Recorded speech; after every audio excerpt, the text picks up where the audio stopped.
tú escuchas a Elon Musk decir, no, es que mi apuesta es ir a la luna. Y probablemente nunca vaya a Marte él mismo. Creo que desde antes de que nacieras ya estaba emprendiendo. Iba uno a las empresas y las empresas te decían, ¿qué es Internet? No sé qué es eso. Usted me enseña qué es Internet y cómo se usa. En Medellín habríamos 15 o 20 personas que sabíamos programar y ahí estaba yo y tenía ese ego pues de que yo era programador. Entonces literalmente me metí ahí de puro ego, de puro vanidoso, de que yo sabía que me había ido bien en el primer negocio, sentía que había sido muy fácil y yo quería ser Steve Jobs, entonces yo dije, Igual. lo voy a hacer. Y obviamente no salió bien para nada.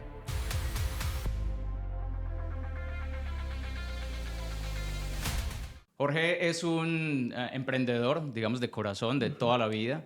Llevo más de 20 y pico de años emprendiendo, desde los 17 años. Como te decía ahora más temprano, yo creo que desde antes de que nacieras ya estaba emprendiendo en el 94. Cuando llegó el 94. Internet a Colombia, pues ya empezamos pues como con mi hermano, de hecho, a hacer páginas web, aprendimos pues cómo se hacían incluso temas en Flash, que era muy famoso en esa época. Flash, ¿qué era Flash? Flash era una herramienta interactiva que te permitía Oye. hacer webs animadas y era una herramienta de macromedia, que eso lo terminaron vendiendo Adobe. ¿Podría relacionarse un poquito como al WordPress o Shopify de tu época? ¿O no tanto? No tanto. No había esas suites de e-commerce Ah, o ok, ok. de eso en esa época, o de CMS, no existían. Era para hacer páginas Entiendo. web, pero eran completamente interactivas. Lo que hoy es el HTML dinámico, te permitía Ya. animaciones y otro tipo de cosas. Buenísimo.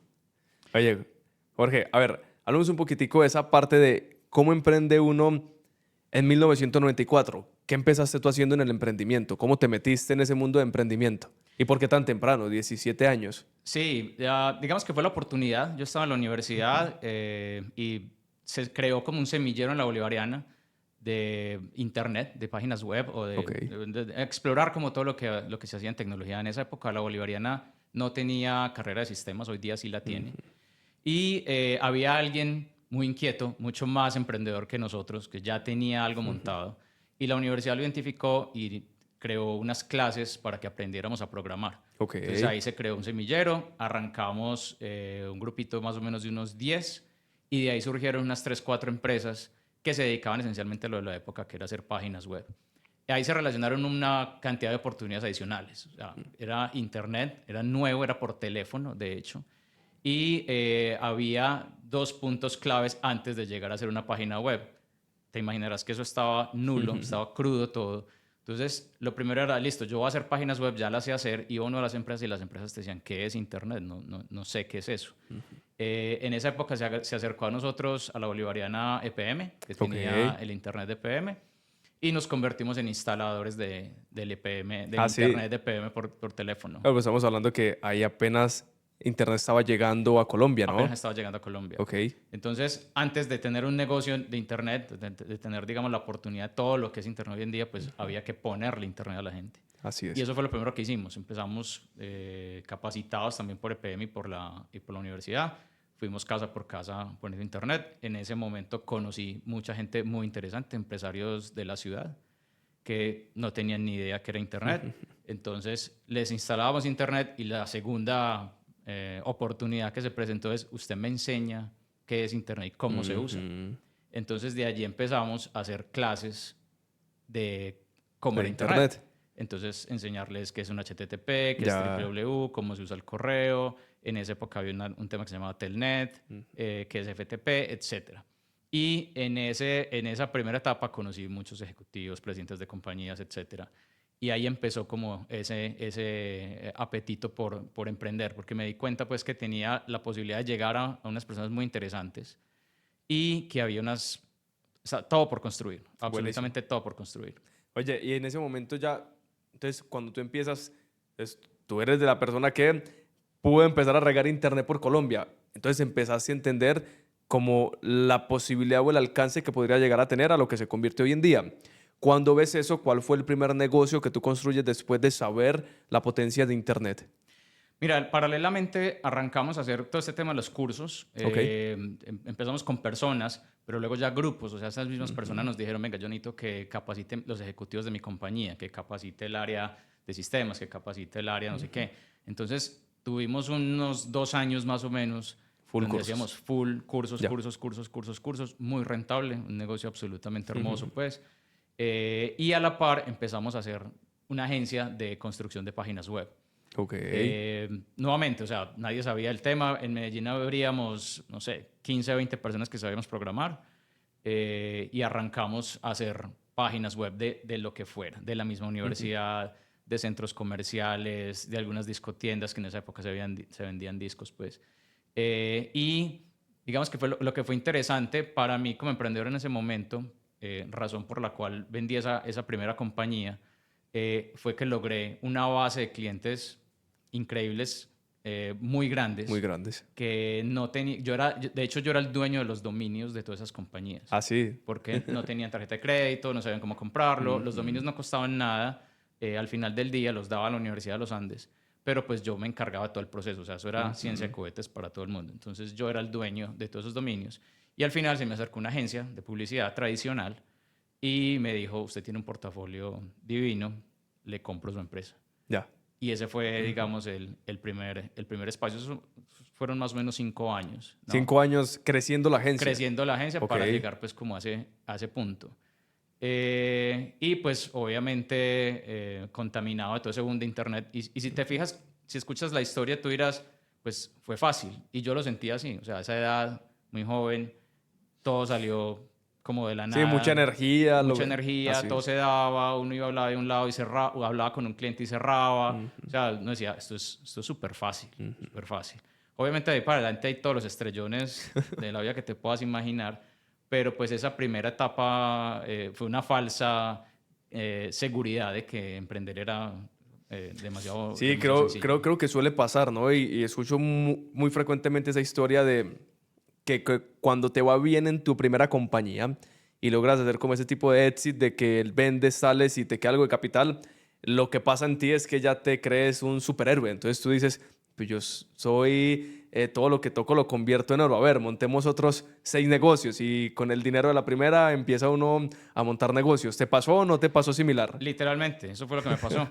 Entonces, con el dinero de esa, monté otra Ya. y di un salto superior. Ya en esa época, contaminado por el regreso de Steve Jobs a Apple y de los iMac, probablemente tampoco los conociste, que eran transparentes.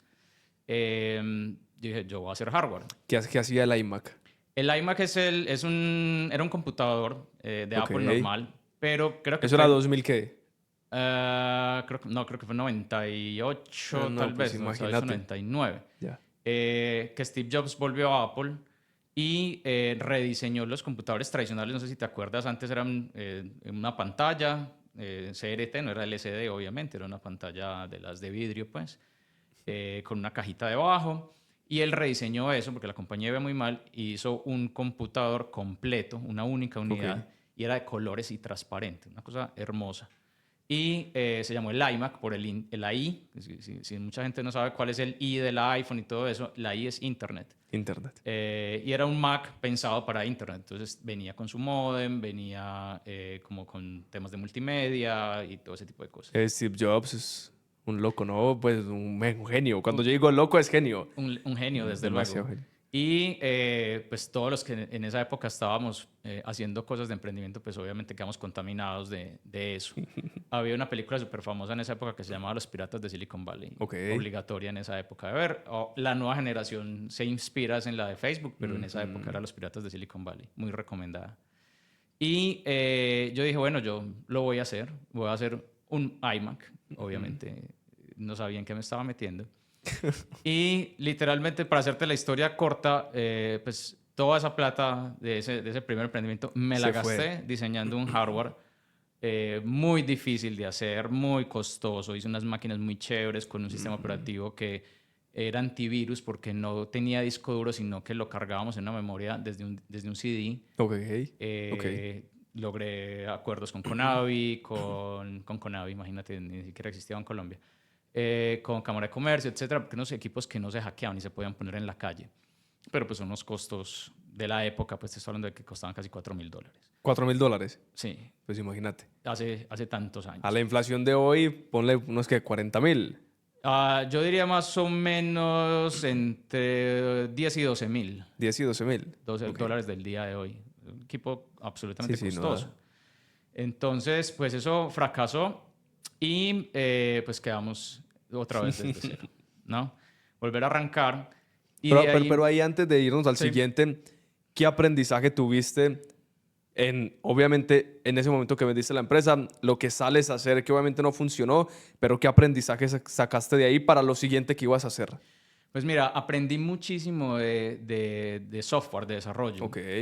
Porque nos metimos en, o sea, yo hacía páginas web, que es el que programa y sabe que HTML y CSS y todas estas tecnologías son algo relativamente sencillo de aprender. Y ahí estaba yo y tenía ese ego pues de que yo era programador, pero pues obviamente no. Y cuando hicimos el computador, que trabajé con otro equipo, pues que contraté pues unos ingenieros, es un mundo, eso era código duro, puro y duro, como dicen, y eso pues era un tema completamente distinto, una cosa pues de mucho más alto nivel. Entendí la complejidad realmente del software, Del negocio igual. el tema del hardware, que es un negocio que no se lo recomiendo a nadie, es un negocio bastante complicado, sobre todo los temas de soporte, Y caro, ¿no? importación. ¿Cómo? Todo lo que es, y es caro. Es Hablo de costosísimo. caro por, incluso empezando por las personas. Correcto. Y traje las piezas de China y de Taiwán. China no era la China de hoy tampoco, pues no era como... Taiwán en ese momento era también el principal fabricante de chips, ¿o no? Sí, También. sí, sí, sí. Wow. Ya lo era, Ok. y de boards, discos duros, de Ya. absolutamente todo. O sea, sigue siendo lo que es hoy. En esa época era lo máximo, pues la mayor calidad estaba allá. Y pues el estar allá, traer las cosas, en fin, o sea, eso es un negocio absolutamente costoso. Por eso digamos que ya la gente que se mete hoy día en negocios de tecnología de ese estilo, pues básicamente importa. Eso es mucho más rentable que Entiendo. ponerse a hacer cosas. Entonces, ese es como el aprendizaje uno. Dos, pues obviamente estaba improvisando en absolutamente todo, no tenía un plan de negocio, no había hecho un buen costeo, no tenía un plan de mercadeo, no tenía un análisis de competencia o realmente qué sustitutos había. Entonces, literalmente me metí ahí de puro ego, de puro vanidoso, de que yo sabía que me había ido bien en el primer negocio, sentía que había sido muy fácil y yo quería ser Steve Jobs, entonces yo dije, lo Igual. voy a hacer. Y obviamente no salió bien para nada. Oye, ¿qué consejo le das a una persona que en ese momento, por ejemplo, va a vender su empresa, la vende y termina quedando con un capital de 5, 10, 20, 50 millones de dólares? ¿Qué hacer en ese caso? ¿Qué tiene que hacer uno? Que obviamente lo que no debe de hacer es salir a comprar cuanta empresa vea y a emprender otros 50 negocios, pero ¿qué sí debería de hacer? Mira, hay que asesorarse muy bien, Ok, obviamente, de personas que sepan, que te hagan un plan financiero, ya. que te asegure, digamos, mantener tu estilo de vida, que mucha gente se equivoca con eso. O sea, mucha gente viene con un estilo de vida, supongamos, de 10 millones de pesos al mes, 15 millones de pesos al mes, no sé, el salario que tengan o los ingresos que tengan. Y venden su compañía y se suben al triple, al cuádruple del ingreso que tenían, porque pues, sienten que se lo pueden pagar. Lo primero que te va a decir un asesor financiero es, vamos a hacer lo posible, vamos a hacer las inversiones necesarias para que mantengamos ese estilo de vida y hacen un cálculo actuarial ahí más o menos de cuánto deberías vivir, Ok. que es lo que hace un fondo de pensiones más o menos, ¿listo? Y lo que quede ya se puede A riesgo. a riesgo. Normalmente el punto número uno, invierta, busquen que invertir en elementos y diversifique el portafolio, qué cosas son de riesgo, qué cosas son de riesgo alto, de bajo riesgo, de medio riesgo y de cero riesgo. Y de esa manera, pues digamos, uno podría asegurarse que ya por lo menos tienes cómo vivir, como estás acostumbrado a vivir o la forma básica de vivir, y lo que te quede, pues para acrecentar o para realmente pues darte gustos y de hecho tener caprichos que también Así son es. caprichos de inversión. Muchas veces una persona que tiene un capital invierte en negocios que no son necesariamente muy buenos, aparentemente, pero en los cuales le mete el corazón y cree que es así. Caso Jeff Bezos con su compañía de cohetes. No es Es una- buena. eso es un No es negocio rentable. muy difícil. Es un negocio que Ya. tiene un cliente, que es el Estado americano, básicamente la NASA, en este momento, ¿no? Sí, Entonces, le apuesta mucho al futuro y puede ser más un hobby, ¿no? es un hobby, es Es un un hobby para hobby. millonarios. Qué buen Eh, hobby, ¿no? Qué buen hobby, ¿quién más quisiera? Pero pues tienen la capacidad de hacerlo Claro. y normalmente ellos, pues nuevamente ya tienen su vida resuelta, están haciendo apuestas a muy largo plazo. Entonces tú escuchas a Elon Musk decir, no, es que mi apuesta es ir a la luna, llevar no sé cuántas personas a la luna. Pero Eso están jugando un juego de 10 años, 15, 20 o años. más, y probablemente nunca lo vea. Y probablemente nunca vaya a Marte él mismo. Ya.